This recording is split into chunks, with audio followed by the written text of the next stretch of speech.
नमस्कार दोस्तों, तो इस वीडियो में हम नवी कक्षा की एनसीईआरटी की किताब की प्रश्नावली 9.4 के प्रश्न क्रमांक 8 को हल करेंगे। इसमें ABC एक समकोण त्रिभुज है जिसका कोण A समकोण है, मतलब कि ये जो कोण है वो समकोण है। BCED, ACFG और ABMN क्रमशः भुजाओं BCCA और AB पर बने वर्ग हैं। रेखाखंड AX परपेंडिकुलर है DE के और भुजा BC को बिंदु y पर मिलता है। और फिर हमें कुल मिला के ये 7 पॉइंट्स जो हैं वो प्रूव करने हैं। तो पहले पॉइंट में हमें प्रूव करना है कि त्रिभुज MBC, मतलब कि ये त्रिभुज सर्वांग सम है त्रिभुज ABD, यानी कि इस त्रिभुज के।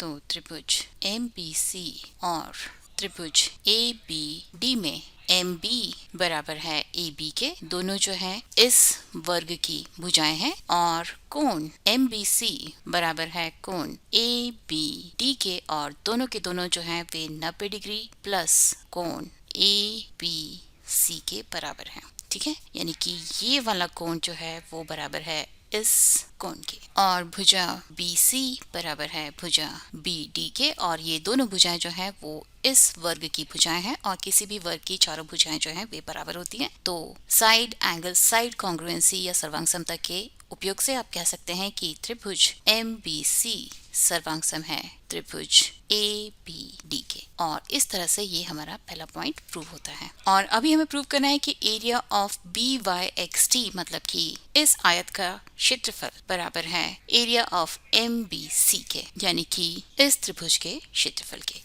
तो चूंकि ये दोनों त्रिभुज सर्वांग सम है, इसका मतलब ये है कि इन दोनों त्रिभुजों का क्षेत्रफल भी बराबर होगा, या आप कह सकते हैं कि एरिया ऑफ MBC बराबर होगा एरिया ऑफ ABD के। ठीक है, तो यहाँ से यदि हम बात करें BYXT के क्षेत्रफल की, तो आयत BYXT का क्षेत्रफल बराबर होगा BY गुना BD के।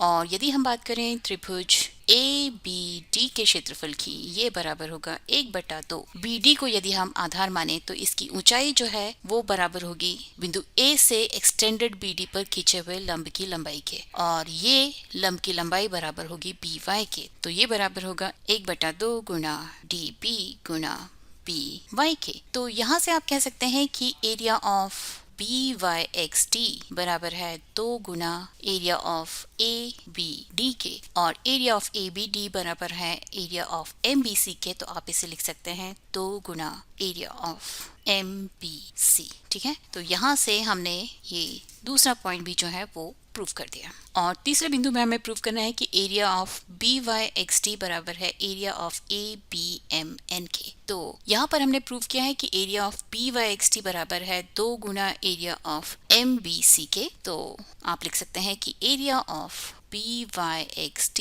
बराबर है 2 गुना एरिया ऑफ MBC के। और एरिया ऑफ MBC यदि हम MB को आधार माने तो ये बराबर होगा 1/2 MB गुना बिंदु C से एक्सटेंडेड MB पर खींचे हुए लंब की लंबाई के, और ये लंब की लंबाई जो है वो बराबर होगी MN या AB के। तो इसे आप लिख सकते हैं 2 गुना एरिया ऑफ MBC, मतलब कि 1/2 गुना MB गुना AB। और MB गुना AB ये जो है वो इस वर्ग के क्षेत्रफल के बराबर होगी, क्योंकि किसी भी वर्ग का क्षेत्रफल जो है भुजा गुना भुजा के बराबर होता है।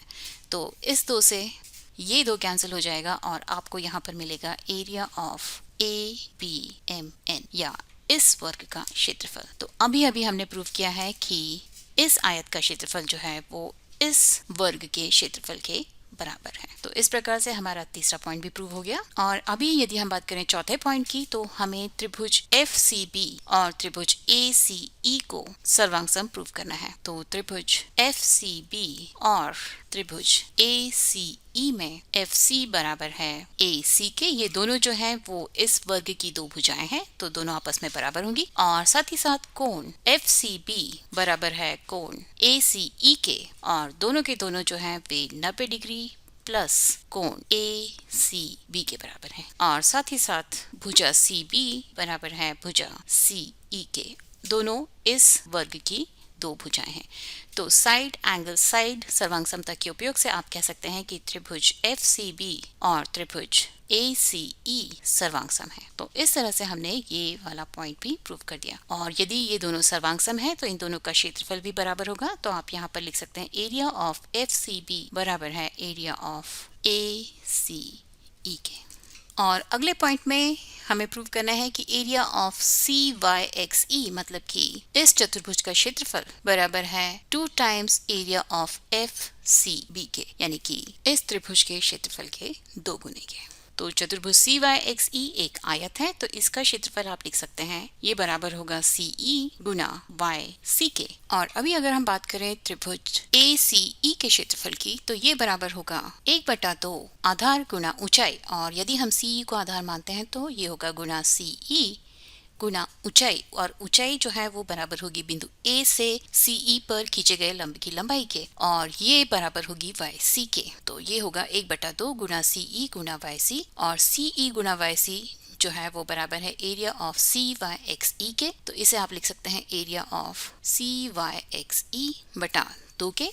तो यहाँ से आप लिख सकते हैं कि एरिया ऑफ CYXE बराबर है 2 गुना एरिया ऑफ ACE के, और एरिया ऑफ ACE बराबर है एरिया ऑफ FCB के। तो आप इसे लिख सकते हैं 2 गुना एरिया ऑफ FCB के बराबर भी।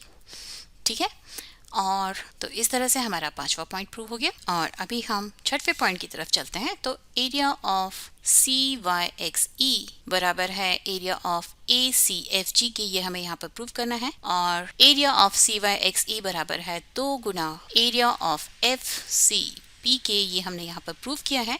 और एरिया ऑफ FCB को आप एक और तरीके से निकाल सकते हैं, वो ये है कि आप CF को आधार माने और तब उसकी ऊंचाई जो है बिंदु B से CF पर खींचे गए लंब की लंबाई के बराबर होगी, जो कि AC के बराबर होगी। तो इसे आप लिख सकते हैं 2 गुना 1/2 आधार, अभी इस बार हमने FC को माना है, और ऊंचाई जो है वो बराबर हो जाएगी AC के। तो इस 2 से ये 2 कैंसिल हो जाएगा, और FC गुना AC जो है वो वर्ग ACFG के क्षेत्रफल के बराबर होगा, क्योंकि वर्ग का क्षेत्रफल होता है भुजा गुना भुजा। तो यहाँ पर हमने प्रूव किया है कि इस वर्ग का क्षेत्रफल इस आयत के क्षेत्रफल के बराबर है। तो इस तरह से हमारा 6वां पॉइंट भी प्रूव हो गया है। और बिंदु 3 में हमने प्रूव किया था कि एरिया ऑफ BYXT मतलब कि इस आयत का क्षेत्रफल बराबर है एरिया ऑफ ABMN या इस वर्ग के क्षेत्रफल के। तो यहाँ से आप यदि बिंदु 3 और बिंदु 6वें के इक्वेशंस को जोड़ दें तो आपको मिल जाएगा area of BYXT plus area of CYXE बराबर होगा area of ABMN plus area of ACFG के।